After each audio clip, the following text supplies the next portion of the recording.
Кыргызстандан отуруп сен күйөөң Москвада экен, ошон үчүн мен сага бербейм деген бул такыр туура эмес нерсе. Бул душмандык, кыргыз элине болгон душмандык ушу пособиядан башталат да. Мен өзүм ойлоп же бүгүн түшүмө кирген жок ал нерсе. Сизге мындай суроо да, бул элден түшүп аткан суроолор. Өткөнү биз жакында 10 май күнү биздин фракция менен, бүтүн Кыргызстан фракциясы менен Баткенге барганбыз. Ошондо эл менен жолугушууда элдин 90% ушул суроону берип атышты да. Ошол суроону сизге да берейин деп чечтим. Күйөөсү Москвада. Ошол себептен пособия алыша албайт экен. Ошого кандай карайсыз? Жок, мен карайм, карабайм, бияка ошол чынбы, чын болбойт да. Бул чындык. Анткени бүгүнкү күндө бардыгы эске алынат. Атасы, мамасы канча каражат табат депчи. Там нет разницы. В России, не в России идет доходность семьи. Ага.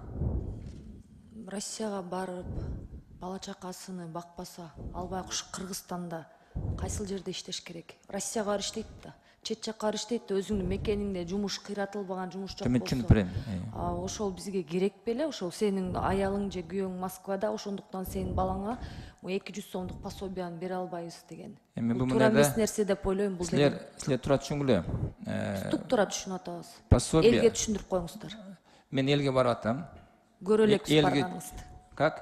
Көрө элекпиз барганыңызды. Ошон үчүн сиз элге барганыңызда азыр кечиресиз. Сиз элге токтоп туруңуз. Сиз элге барганыңызда эл бизге ошол суроону бербейт болчу биринчиден. Экинчиден биз мен өзүм ойлоп же бүгүн түшүмө кирген жок ал нерсе.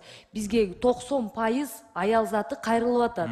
Сиз элге барганыңызда ошону сиздин жаныңыздагы ишчилериңиз же сиз өзүңүз түшүндүрмөксүз. Ошондон бизге келип ошол суроо такалбайт болчу. Сиз барбагандыктан ошол суроо бизге кат жүзүндө, телефонго, биздин почтага түшүп атат. Жок жерден түшпөйт. Сиз азыр мындай деп атасыз. Депутаттар отуруп эле бир нерсени ойлоп таап коет деп. Андай эмес. Антип айткан жокмун. Сиз ошого такап коюп атасыз. Анан барып атабыз, иштеп атабыз деп антпеңиз. Сиз чындыкты айтып бериңиз. Мен жооп берейин да. Биз барбайбыз. Биз азыр мен бүт баарын толуктагандан кийин анан жооп бересиз. Биз кабинетте отурабыз деп чын эле айтыңыз, убакыт болбойт атат. Жумуш көп. Анткени монтип долбоор. Жок, мен сизге жооп берейин да. Эмне үчүн? Ооба, мен азыр тиги уруксат берем жооп бергенге, бирок сөзүмдү аяктап алайын. Андан кийин мен сизди угамын. Бири-бирибизди укканга убакыт көп. Ошого түшүнбөйм да, эмне үчүн бирөөнүн күйөөсү байкуш Москвага барып, эптеген бир 500 рубльди тапса, анан биз бул жактан Кыргызстандан отуруп сен күйөөң Москвада экен, ошон үчүн мен сага бербейм деген бул такыр туура эмес нерсе. Бул душмандык, кыргыз элине болгон душмандык ушу пособиядан башталат да. Эми жооп бере бериңиз. Рахмат. Сизге рахмат.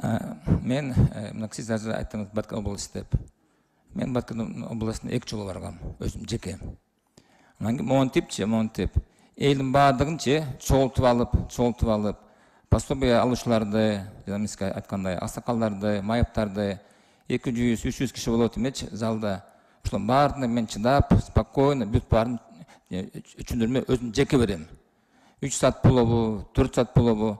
Мисалы вот, миске айта кетейин, Сүрүктүү шаарына барган болчумун, Лелек районуна барган болчумун, Баткен районуна барган болчумун, Баткен шаарына, Кадамжай районуна. То есть негизи монтипчи, баарыначы монтип биз барып жүрөбүз. Бирок сиз туура айттыңыз. Мен сизге макулмун, что бүгүнкү күндө ушундай көйгөй бар. Мыйзамга атасы Кыргызстанда иштейби, же Казакстанда иштейби, Россияда иштейби, айырмасы жок. Ата-энеси ушундай акча тапса, буларга пособия берилбейт. Пособиянын өлчөмү бар. Жана башта мен сизге айткандай. Анда ушул эки мыйзамды биз полностью бирөчө караш керекпиз, бүт баарына бере бериш керекпиз пособияны. Сөз жок. Рахмат. Сизге рахмат. Акыркы жолу качан бардыңыз? Элдин астына. Акыркы жолу мен бардым, өткөн жумада. Баткенге? Өткөн жумада бардым Кадамжай районуна, Баткен областына. Бир эле Кадамжайга же Баткен областына жалпы баарына? Бир эле эмеге, Кадамжай. Бирден? Жок, бирден эмес.